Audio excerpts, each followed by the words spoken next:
Hello and welcome to another video about the extension, or phase 2 if you like, of Heaton Lodge Junction. Now in this video it is going to be a little bit shorter simply because we've had 2 videos in a week.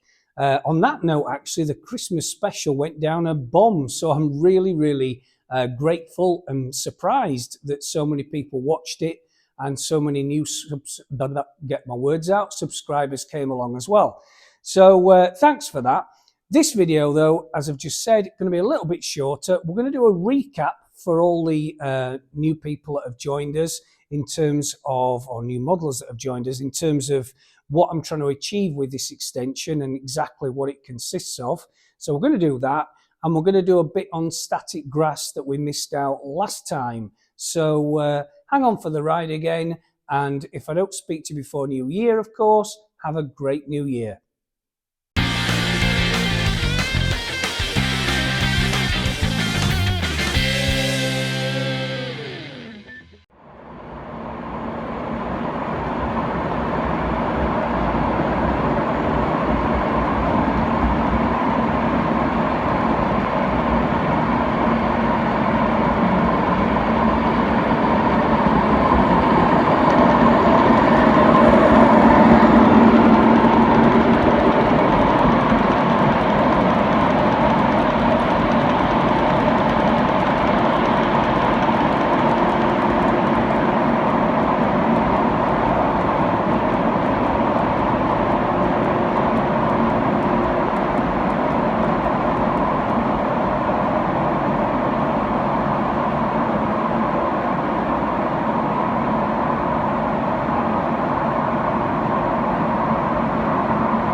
Right, so let's just have a recap on what we're going to be doing in 2025 for those of you that have just joined us and who haven't watched my videos before. Now, the extension basically is a remodelling of the original fiddle yard, which served Heaton Lodge phase 1 very well, which is all the way down there. But we're going to be changing it to become a marshalling yard, incorporating this station here, which is a very loose rendition of Dewsbury Station. It's built on a curve, which Dewsbury Station isn't. And as you can see, I've made the platforms out of solid wood, which I will never ever do again for all sorts of reasons that we'll expand on later. And I'm in the middle of making this multi-storey car park, which is going to serve the station, and it's going to be fully lit.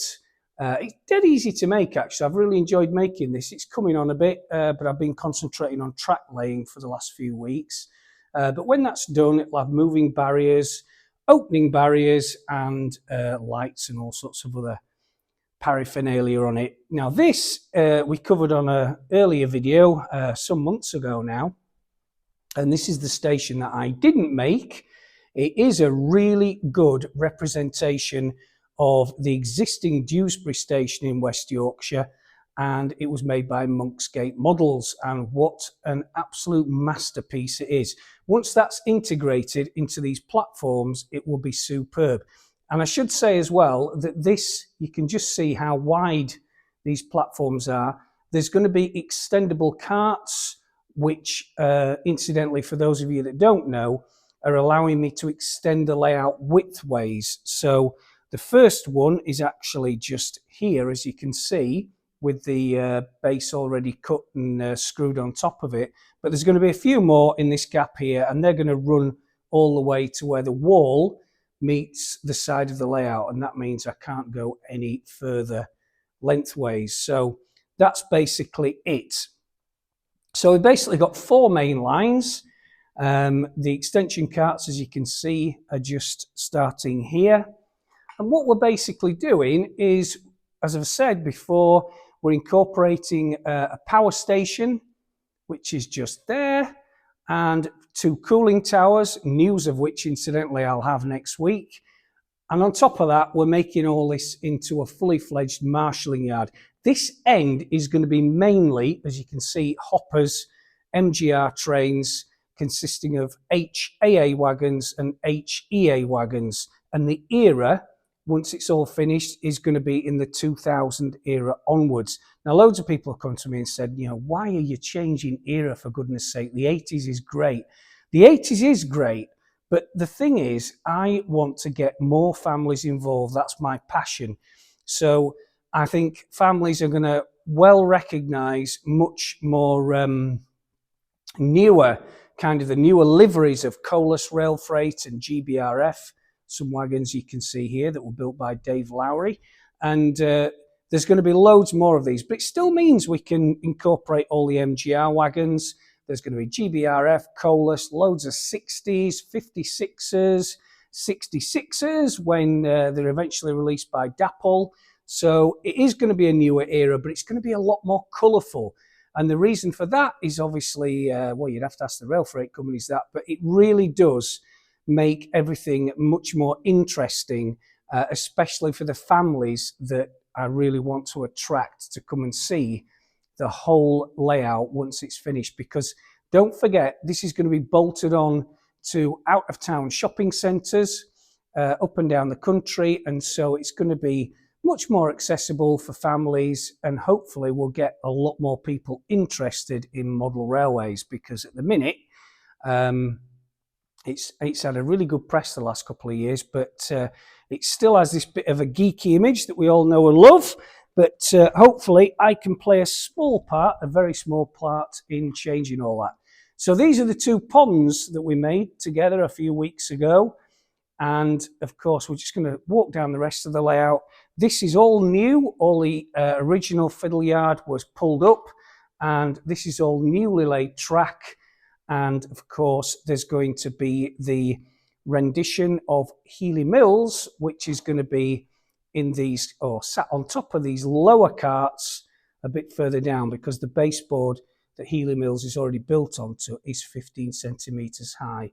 So it should sit nicely flush with the existing baseboard, which of course, as I've just said, carried the older fiddle yard, but is now going to be taking on the new marshalling yard. So that is basically where we are. So you can see it's going to be about 170 feet long, all portable, goes in the back of, not a Volvo unfortunately, but 5 articulated trucks. And on this side as well, once we've gone past Healy Mills, we're going to be coming across a 25 foot, is it 25 foot? Yeah, 25 foot long cement factory complex. Most of the basic buildings built by Tim Horn of Tim Horn Baseboards. I've put them together and I'm going to be detailing them. We've covered this, the second building, in the series of 5 buildings, and this is going to run for 25 feet all the way down there. So it's just going to take the eye a bit and interest people, because there's going to be lots of flashing lights, moving radio-controlled cement mixers, moving traffic, all sorts of stuff. But I think that this is what people want to see, especially when they're coming into model railways. So there we go. So just to recap, the extension is going to be about 12 foot wide, 12 to 14 foot wide. It's going to incorporate the original baseboards, but the extension is obviously built on these carts. And the reason it's built on these carts is because they can roll onto the back of articulated trucks, which I found is the easiest way of doing things. And they're all being made to just fit side by side in the 8 foot area that you've got here, which is the internal width of your average Arctic. So there we go. So that's just a little recap on what we're trying to achieve. We're going to try and get all the scenery done this year, this coming year, 2025. There's going to be an embankment running all the way down the far side, of which we've been working on the first bits, which you may just see next to the power station. But we're going to be static grassing that in a minute. That's the first bit. And once all this is done, it should look pretty spectacular. So there we go. And yeah, hang on for the ride is probably a good phrase, because there's certainly going to be some action happening in the next 12 months or so. So I hope you enjoyed that recap just for our new new friends who've come along and just started watching my videos. And just again, I'll mention one more thing. We'll just walk down. What we're doing in the next few weeks is we're going to be scenicking, as I've already explained, the this section here. So you can just see the painting at the far end, which is brown, and that's used to paint the embankments, which are made out of polystyrene. If you want to know more about that, it's in a previous video, a couple of videos back. But we're going to be scenicking all between the tracks. We're going to be fitting the gantries. We're going to be fitting the signals, ground signals, 3-aspect signals, and we're going to be doing that all the way down there. And you're going to be following me as I completely make a mess of stuff, and then find out that actually it's not as much of a mess as what I thought in the first place, because that is one thing that really happens when you experiment. So there we go. Those are all the MGR wagons. There's another couple of hundred I've got in boxes, but it's going to be really a layout which concentrates on the coal industry of the 1980s, the 1990s, and the early 2000s. And that's the power station there. There's going to be cooling towers either side, all sorts of other buildings down the middle too. And of course, you can't miss the gantry towers made by railway laser lines, which are about 1.2 meters high. So yeah, that's basically it. That is what we're going to try and achieve in 2025. And I hope you're going to join me throughout the whole journey. Journey being the operative word. So yeah, there we go.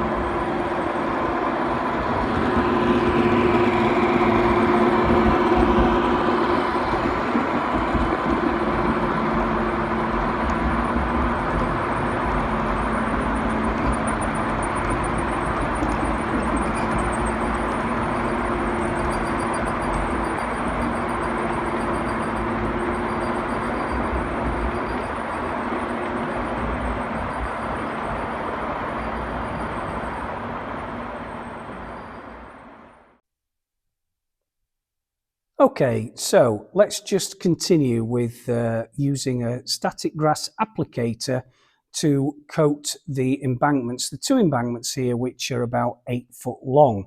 And it's worth pointing out, again, the preparation of these embankments is covered in a previous video about a month ago.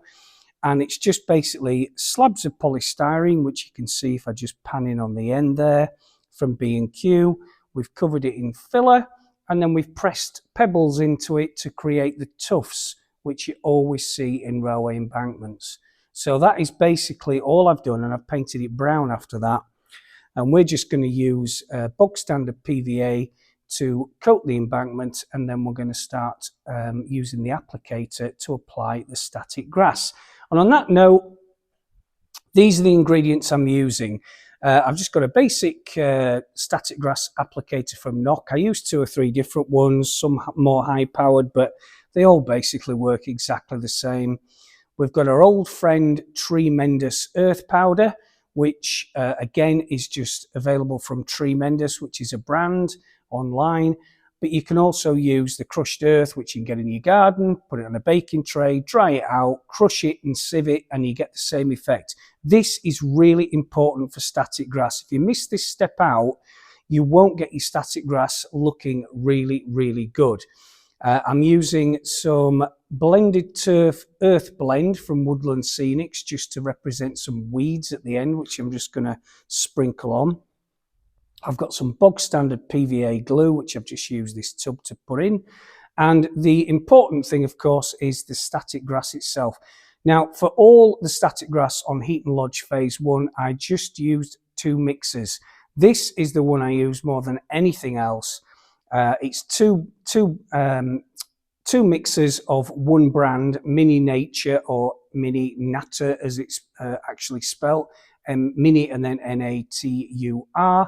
And the two, the two different shades are popping up on your screen now, but they're late fall and they are beige. And I just mix them together. I've mixed them together by hand here, but I normally do it in a kitchen blender for the sake of speed. And then we're just going to put that into the applicator. This is the spray varnish. It's clear matte varnish, which I use. Some people call it layering sprays or whatever, which you can buy, but I just use the simple varnish. I find it more stronger actually than hairspray, which some people use, but it just means you can build up the different lengths of the grass as you go along. And everything I've just said is applicable in double O gauge, in O gauge, in N gauge, in LGB, whatever gauge you're working in. But the most important thing is you've got to get the surface right first. And if you're going to be doing an embankment, you need to make sure you get all those undulations in the embankment, which you see, because you never see smooth embankments. They've always got tufts in them, and that's what we're trying to represent here. So let's crack on. Again, apologies to all those who've seen this before. But don't forget, we're creating a 12-foot diorama, and I'm going to do everything over the next few months to make it exactly the same standard as Heaton Lodge Phase 1. So you can see, you can follow me in exactly what I'm doing, and hopefully it'll give you a bit of inspiration, or you can hopefully gain some tips and hints onto how to make your own layout realistic or even more realistic. So yeah, let's crack on without further ado and start going over this embankment. So first things first, we're going to give this a very liberal coat of nice cheap PVA glue. Again, I don't use any special glues. This is just standard PVA. Got this online, but you can get it. B&Q do it. The thicker the better, to be honest, because it does help the static grass stick up for some reason. The thicker it is. I'm just going to do half of this embankment so we can scoop through it, because obviously once you get the hang of it, it's really easy to do. But I can't stress enough, you definitely need to incorporate these pebbles. Now I've used 3 to 5 millimeter pebbles for this base, but I'd suggest if you're double O, obviously you want to be smaller than that. If you're in N gauge, probably more like gravel, something like that. So let's just start by doing this bit here. So what I've done here is just load this static grass applicator with the blended two different shades as before. As everybody knows, when you're using static grass, you need to have an earth. I'm using a very unprofessional drill bit, which I've stuck in there into the glue. And then I'm going to press the button and it's going to charge up, which it is now. And then we're going to start using this shade. Let's have a go. That's better. Okay, so you can, I don't know if the camera can pick that up, but it's sticking up pretty nicely. And this is just the first layer, obviously. We're probably going to do 3 layers altogether. We need to make sure that all the pebbles are covered for obvious reasons, because they're going to represent the tufts. That's looking pretty good. They are a bit finicky, these applicators. It doesn't matter what brand you use, they're all the same. But once you get your hand in there, just have a go on a bit of polystyrene or whatever, because you really do get some super results. Right, I'm just going to load a bit more grass into this. If the camera can pick that up, but whoops. Goodness me. And it goes everywhere as well, up your nose and in your ears. Oh, God. Right, let's just do a bit more.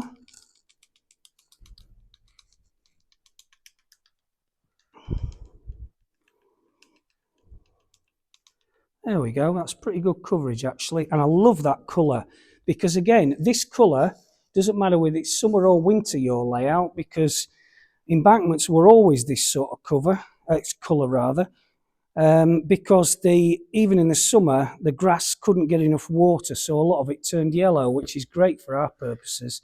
Now, our secret weapon is the earth powder, and this is so essential for making great static grass. Again, I'm cheating a bit here because I'm using the brand Tremendous. I think it's about £5 a bag, but you can get it online. Again, that's come up on the ingredients.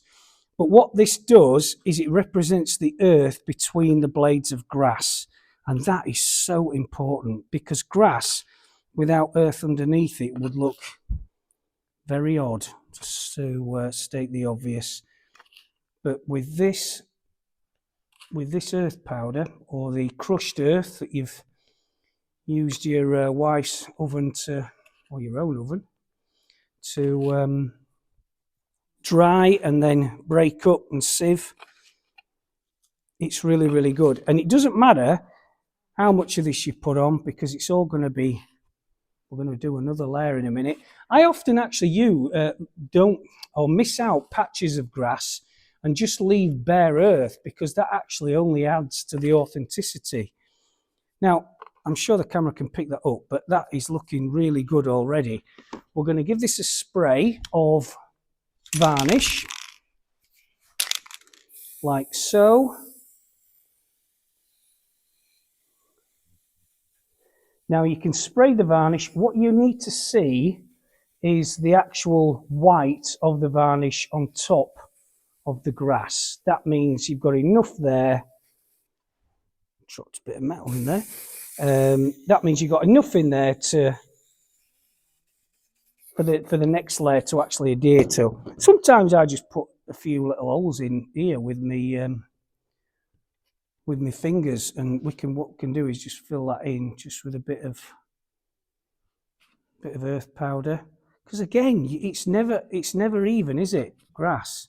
Sometimes you get big holes in it and whatever. Right, so let's have another go with this. We've just about got enough grass in there. Stick that in there. Let's have another go. So you can see the second layer. Move that out of the way. And that's already sticking. That is pretty good. And how long does that take us? 6-7 minutes. There we go. Right. I'm going to give that one more squirt of this.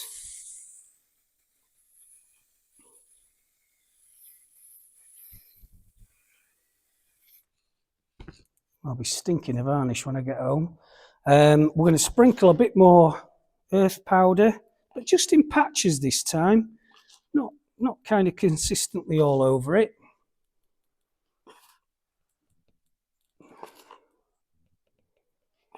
And we're also going to take some of this earth blend, which is the Woodland Scenics, because this gives us a nice different shade. You can see that there. Hopefully the camera can pick that up too. There we go. Now that is super quick and gives a really good result. Sounds like Bake Off, doesn't it? Right, there we go. Right, I'm going to move the camera and we're going to have a closer look at this up front. Now then, that is about, 10 minutes work? And it really does look great. And again, this is exactly the combination of shades that I use to do Heaton Lodge Phase 1. And I would really venture to say that it would work on any layout, whatever time of year you're modelling in, if the season has anything to do with it, because it works in winter and it works for summer grass as well. So there's a bit more to add yet. We're going to add some brambles. We're not going to do that this week because this is a much shorter video. We've done 2 this week, as I said. So I just wanted to continue with this static grass for new modelers who have commented that they'd really like to see this again. So next week we're going to move on. We're going to finish those puddles we did, and the static grass around it. And I'm going to go over the puddles quickly and just show you how you did that, or how I did that. But that is, when it dries, we'll come back to that and we'll have a look at it. But once it's dry, it'll be superb. So there you go, look at that. Great stuff.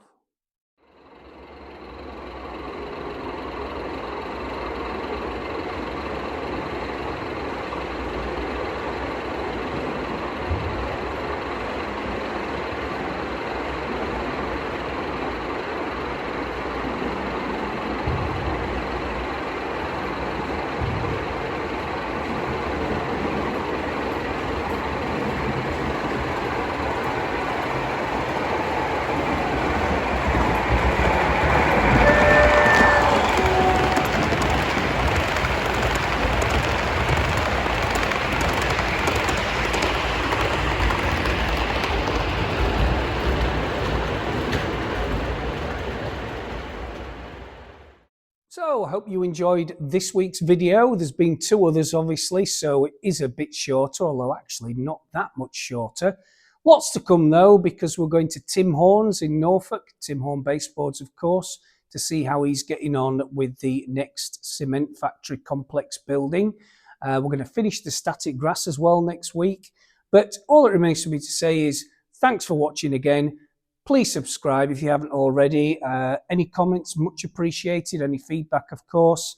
And yeah, of course, it's 2025, so, or very soon at least. So have a great new year, and I'll see you then.